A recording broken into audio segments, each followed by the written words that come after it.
नमस्कार, मैं अंजू शर्मा आपके सामने उपस्थित हूँ मेघ आए कविता के प्रश्न उत्तर लेकर। तो आइए देखते हैं इसके प्रश्न उत्तर। बादलों के आने पर प्रकृति में जिन गतिशील क्रियाओं को कवि ने चित्रित किया उन्हें लिखिए। अब कविता में कौन कौन सी ऐसी क्रियाएं गतिशील थी प्रकृति की, उनके बारे में बताना है। बहुत सी क्रियाएं थी, जैसे सबसे पहले तो मेघ जब आए तो वो बहुत बन ठन कर आए, सज संवर के आए।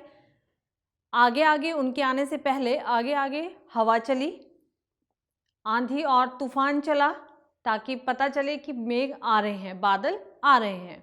लता को बादल की प्रेयसी के रूप में दर्शाया गया है कि वो साइड से, पीपल के पेड़ के साइड से दरवाजे की ओर से वो देख रही है कि बादल आए या नहीं आए।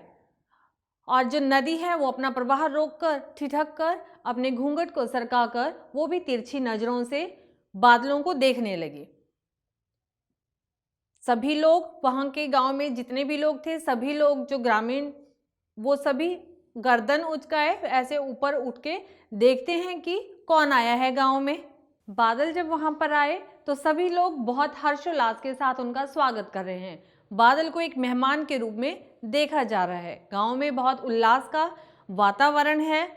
तालाब, गांव का जो तालाब है वो परात में पानी भरकर उस अतिथि के पैर धुलाने के लिए वहां पर बैठा है। पीपल सबसे पहले आगे बढ़कर उसका स्वागत करता है। तो इस तरह से बहुत सी क्रियाशील वहां पर क्रियाएं बताई हैं। अगला है हमारा प्रश्न, निम्नलिखित किसके प्रतीक हैं? धूल। धूल को किसके साथ धूल की तुलना की गई है? धूल की तुलना की गई है कि जिस प्रकार मेहमान को देखकर छोटी लड़कियां या युवतियां अपना घाघरा उठा करके भागती हैं, तो उन लड़कियों के साथ धूल की तुलना की गई है। अगला है हमारा पेड़। पेड़ की तुलना किससे की गई? पेड़ की तुलना ग्रामीणों के साथ, नगरवासियों के साथ की गई है कि गांव में कौन मेहमान आया है। नदी, नदी की तुलना किससे की है? नदी की तुलना की है एक नवयौवना युवती के साथ। अपने उस मेहमान को वो देखना चाहती है। लता, लता की तुलना मेघ की यानी बादल की प्रेयसी के रूप में की गई है। ताल, ताल जो है वो एक वफादार नौकर या उस घर का कोई सदस्य हो सकता है जो अपने मेहमान के लिए परात में पानी भरकर उसके पांव धुलाने के लिए लाता है। अगला हमारा प्रश्न है, लता ने बादल रूपी मेहमान को किस तरह से देखा और क्यों? लता ने अपने बादल रूपी मेहमान को एक प्रियतम के रूप में देखा है। उसे, वो उसकी प्रेयसी है, प्रियतमा है, और उसे वो उसी रूप में देख रही है क्योंकि उसे शंका है कि बादल बरसेंगे या नहीं बरसेंगे, उसका मिलन होगा या नहीं होगा, उसके मन में ये संदेह है। हमारा अगला प्रश्न है, भाव स्पष्ट कीजिए। इसमें बताना है कवि क्या कहना चाहते हैं, उसके कहने का भाव क्या है। क्षमा करो गांठ खुल गई अब भरम की। धरती रूपी जो प्रेयसी है वो माफी मांग रही है बादल से।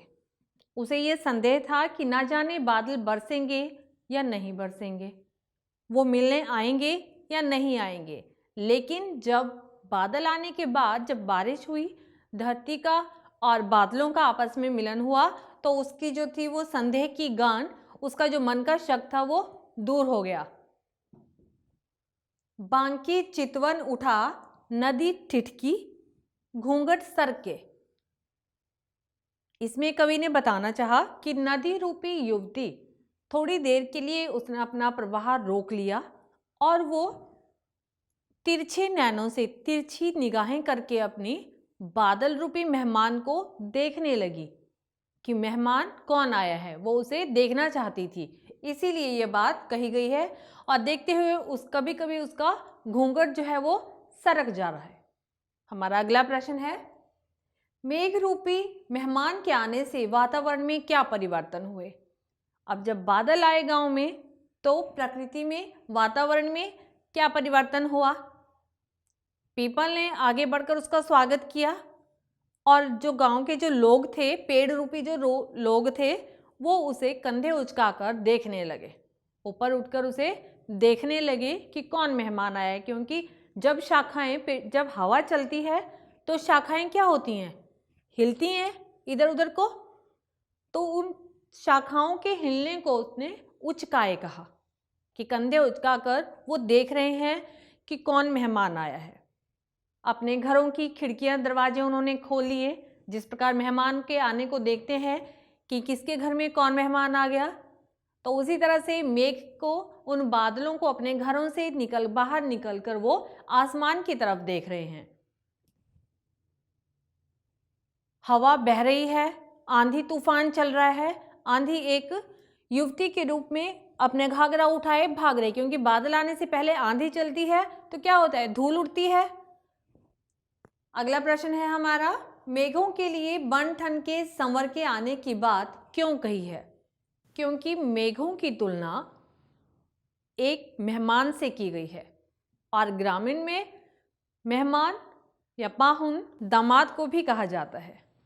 जिस प्रकार से दामाद बहुत दिनों के बाद अपने ससुराल जाते हैं तो वो सज धज कर बन संवर कर जाते हैं ताकि वहाँ पर उनका रौब अच्छे से पड़ सके। तो उन्होंने बन ठन के संवर के आने की बात कही है। बादल जो है वो अनेक रूपों में है, कोई सफ़ेद है, कोई हल्का नीला है, और कोई जो है वो गहरा काला है। अगला प्रश्न है हमारा, कविता में आए मानवीकरण तथा रूपक अलंकार के उदाहरण खोजकर लिखिए। मानवीकरण के बहुत से उदाहरण हैं। जिस प्रकार लता का संबंध जो है वो लता को एक प्रेयसी के रूप में दर्शाया गया है। अब बेल प्रेयसी हो सकती है, नहीं हो सकती, लेकिन फिर भी उसका मानवीकरण हुआ है। यहाँ मानवीकरण जब निर्जीव वस्तुओं में जो है वो एक सजीवता का भाव वहाँ प्रदर्शित किया जाए। ताल को एक बुजुर्ग नौकर के रूप में दर्शाया है। धूल को लड़की की तरह बताया गया है। नदी को एक युवती बताया गया है। तो इस तरह से बहुत से इसमें मानवीकरण है। अब है इसके रूपक अलंकार। रूपक अलंकार में क्षितिज अटारी और दामिनी चमकी, ये यहाँ पर रूपक अलंकार हैं इस कविता में। अगला हमारा प्रश्न है, कविता में जिन रीति रिवाजों का मार्मिक चित्रण हुआ उनका वर्णन कीजिए। इस कविता में बहुत से ग्रामीण रीति रिवाजों का वर्णन किया गया है।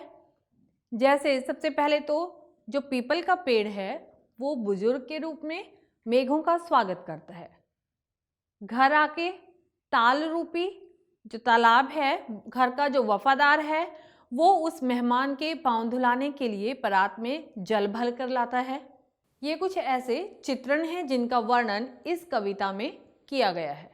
अगला प्रश्न है हमारा, कविता में कवि ने आकाश में बादल और गांव में मेहमान के आने का जो वर्णन किया है उसे लिखिए। आकाश में जब बादल आते हैं तो हवा चलती है, आंधी उठती है और सभी लोग देखने लगते हैं। तालाब बहुत खुश होता है क्योंकि गर्मियों में उसके तालाब का जल सूख चुका है। अब वो बादलों को देखकर बहुत खुश है क्योंकि यदि बारिश होगी तो वो जो तालाब का पानी सूखा है वो फिर से भर जाएगा, सब तरफ हरियाली होगी। इसलिए कवि ने बादल के आने का चित्रण किया है और गांव में बादल को जो है वो तुलना की है मेहमान के साथ। जैसे गांववासी उस बादल को देखकर खुश हो रहे हैं, प्रकृति खुश हो रही है बादल को देखकर, उसी तरह से मेहमान को देखकर या दामाद को देखकर पूरे गांव वाले बहुत खुश हैं। उनकी खुशी से यहीं से पता चल रहा है कि वो बार बार अपने खिड़कियां दरवाजे खोलकर देख रहे हैं कि कौन मेहमान आया है। उसका बहुत जोरदार गांव में स्वागत किया जा रहा है। अगला प्रश्न है हमारा, काव्य सौंदर्य लिखिए। पाहुन ज्यों आए हो गांव में शहर के, मेघ आए बड़े बंठन के संवर के।